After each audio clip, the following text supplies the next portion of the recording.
Hey everybody, welcome back to my channel. Today we're going to be talking about Buckhead Shore episode 9. I think we almost get into the end, but we'll see. I don't know how many episodes they actually have. I didn't take a time to check it out or whatever. Let me turn up my volume because it's kind of loud. I'm getting messages. But yeah, so let's just hop right into it, right? So Savannah, she spoke to Chelsea, and remember last episode she had that blow up with Parker, so Chelsea wanted to kind of find out if she was okay, find out what happened, just a little bit of everything. So she said that Parker's demeanor just kind of changed when Katie came through with her date. So she wasn't really feeling that. It started making her feel insecure because he was looking like he was jealous. So it's like, what's up with that? Let me see. What is it the saying? Oh, it's telling me that I gotta watch Love Island. I'll be putting on little reminders, y'all, so I don't be forgetting to watch these shows that I like to watch. Love Island is one of my guilty pleasures, but it be way too many episodes. That should be like 59 episodes. So it's just one of the things that I personally like to do. What other shows do you guys like? You can definitely let me know down below. What are the shows you're like really interested in? Well, anyways, back to this. So she just told him that she was like feeling very ignored, and she also had texted him this information as well, but he kind of ignored her. He was like, he wants to make sure he kind of says the right things and doesn't just react and just kind of talk. And I mean, that is good advice. As you guys know, I am a relationship coach, and one of the things that I always say is just take a moment. And this has been one of my problems as well in the past, like before I studied all this stuff and just was looking into everything. Sometimes you do have to kind of wait and take a moment and take a step back and kind of breathe and think about your responses before you give them, as opposed to just firing it out there. Then you're probably going to say the wrong thing and you might offend somebody or say something that you didn't exactly mean to say a certain way. You don't necessarily have to butter it up, but there's always a better way to say things in most instances. Trust me, so take it from somebody who has done the most, okay? I'm one of those people, I tell you exactly how I feel it. Sometimes I have hurt people's feelings because I don't like getting my feelings hurt. That's the crazy thing about it. But it's like I say what I mean and I mean what I say, but it's a lot of different ways that I could have said things sometimes. And then when I think back, I'm like, that was kind of like an asshole move. Like I definitely could have worded that differently, And so Adomo, he's hanging out with his boo thing, his Greg, and he wants to do a little party, like a finally I really came out this time for real type of party. So they get some nice little food and stuff, so it was nice, and he invited everybody, and only people that showed up was the girls pretty much. And I didn't even see Katie. It was Bethania, who else? Oh yeah, Katie actually did show up, and Chelsea did show up. Those were the people that came through, supported him, and then he told them what it was really for. I guess initially he didn't really say what the party was about. They more so thought it was like to meet Greg, but it was actually so much more than that. It was bigger, and none of the guys showed up. So of course he was feeling some type of way about it. The girls posted a photo to Parker, and then he's like, oh my god, that was today.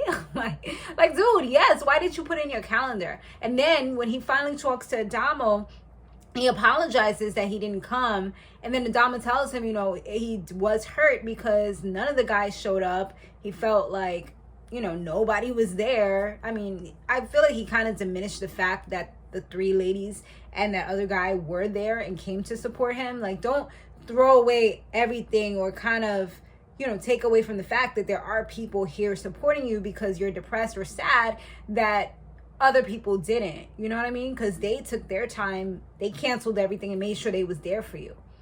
So yeah, but he ends up telling him how he felt, and Parker did feel bad. He apologized. He's like, oh my god, it was your coming out party. I feel even worse. Like that makes a big difference. Like, no, if your friend asks you to come through for something, you should try, especially because he was just in bed. Like, it's not like he was doing anything spectacular, anything amazing. He was literally sleeping when he could have just came, to see him, and supported. So I don't know, it was just kind of messed up. Like, you have to know that it's a special edition party for you to come over if I asked you to come and support me. But if it was the other way around, I would have been there for you. Well, I'm assuming Adomo probably would have, but I don't really know his character too much. Hey Adomo, I know you be watching my videos. Shout out to you. But yeah, but at the end of the day, Parker, he spoke to the other fellas, told them, you know, and they all seemed like they were a little, you know, remorseful somewhat, even though they DJ did mention that he had other things that he had to do. But Parker came through with a great idea for them to go on a little trip, you know, and, you know, he's going to fly him out. He about to get flown out, boo. So, yeah, he wanted to do like a nice little vacation, rich, you know.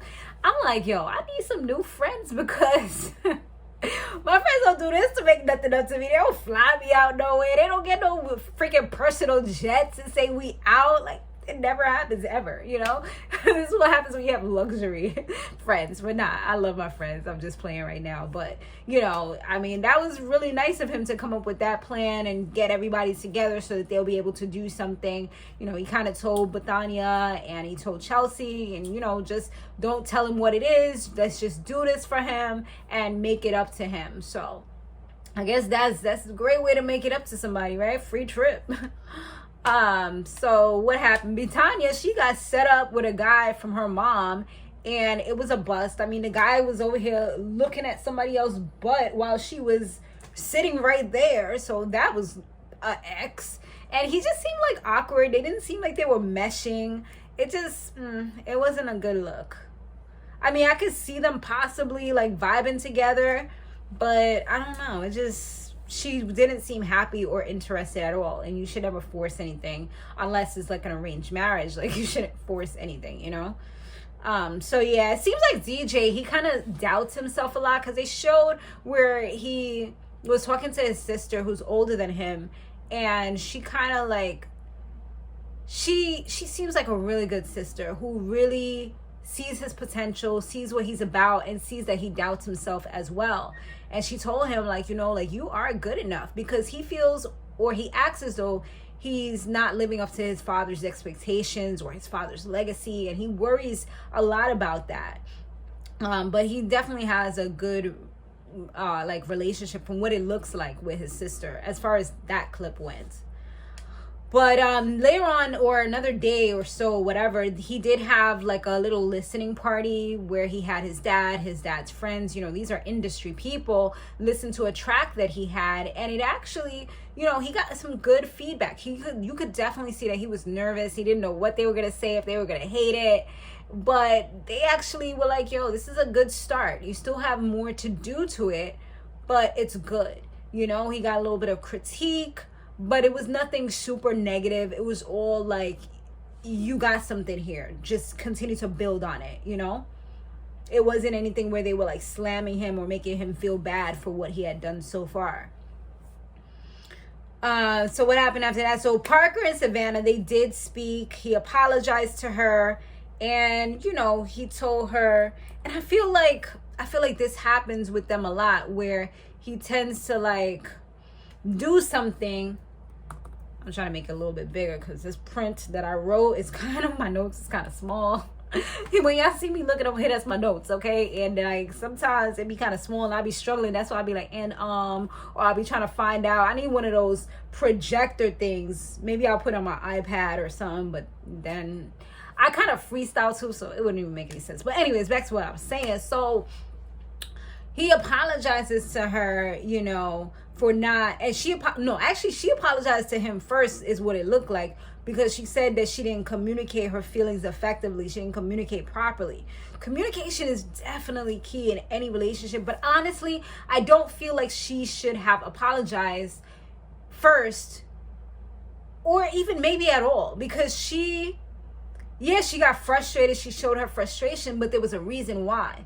And he was making her feel insecure. He was making her feel like she didn't really matter. He's super jealous about his ex, somebody who he claims he has no more feelings for or anything like that. So any woman in their right mind, or man in their right mind, is going to feel some type of way. I know for sure I would. The only difference between me and her is, I probably wouldn't have walked away. I would have addressed the situation most likely at that moment, you know what I mean? Just because I would need to do it. Or at least I would try to think a little bit. Remember, we're thinking before we speak. So think a little bit about what I want to say, but I'm going to have to say it. You're not going to have me somewhere and make me feel uncomfortable. That's not going to happen.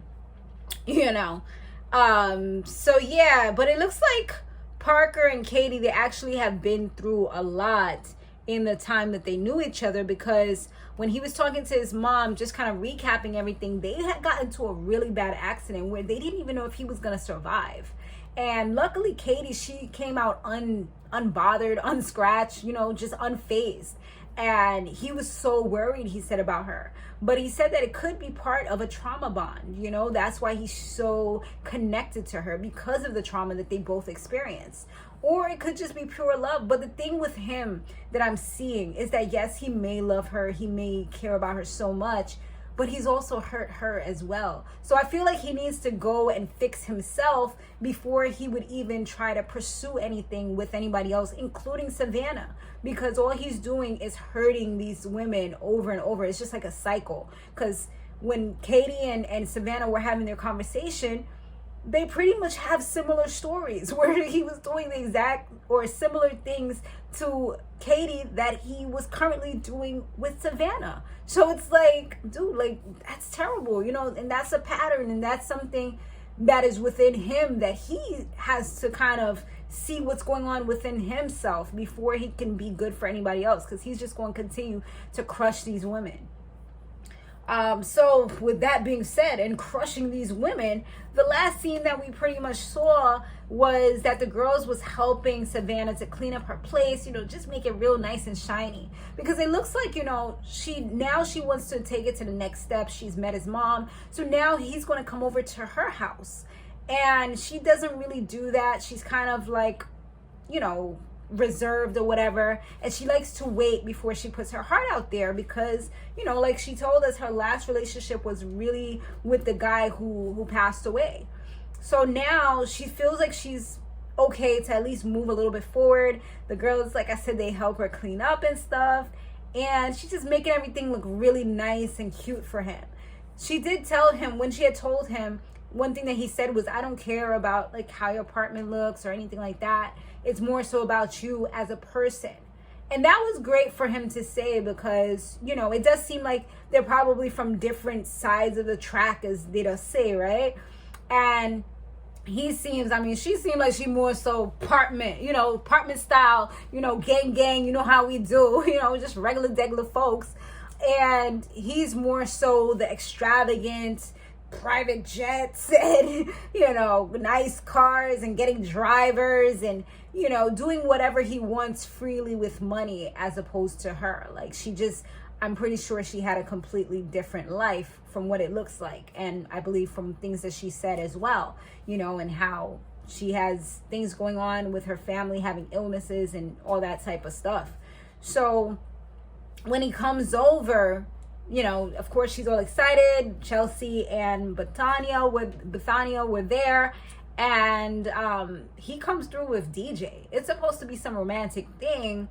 They were probably gonna leave as soon as he came, but it's like, why does he have his bodyguard here? What's going on? So he takes the two ladies out into the hallway to talk to them, and this guy ends up pretty much telling her, and he did have a conversation prior with Pat, telling him how, I think it was Pat, no, it was with DJ, telling him he has doubts about Savannah, and he's thinking about the future, and it scares him because he doesn't really see himself fully with her. That's pretty much what he was saying. And now he has to go through the hard speech and tell her, how he really feels. And he starts off the conversation saying, I care about you. And, a lot of times when the conversation starts like that or has one of those, it's not you, it's me, we know where that's headed. You know what I mean? And she completely felt blindsided.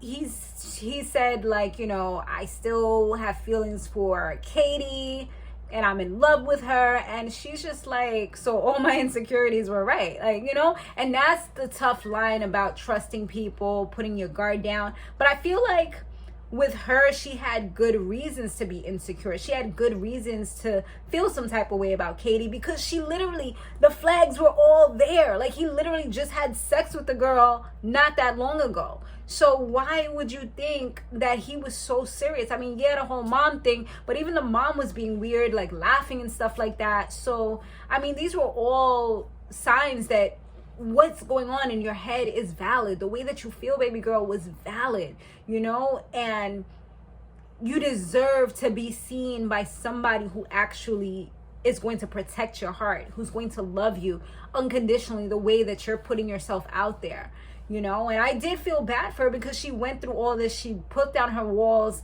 and then it's like her walls are down and he just took a freaking bulldozer and went, you know, and just like crushed it up, you know. Now that it was down, it's like, yeah, let me destroy it, and now I'm coming for you, you know. So it was definitely a sad situation. I don't know where the girls were. Maybe they had went outside, because I would have thought like maybe they would have immediately come to console her, because even when DJ told the girls, they were just like, wow, she's about to be crushed, and this is terrible for her. And it definitely was, you know. And she seems like someone who could possibly suffer from depression and, you know, other things. So I'm pretty sure this is going to really bother her for quite some time. But, you know, if she does go on the trip, maybe that'll help, you know. But then again, it's like you're seeing the person that caused you the pain, and they're going to be with around the other person that they said they love, which isn't you. So, I don't know. We'll see if she ends up going or not. But let me know what your thoughts are. I will see you guys on the next one. Laters.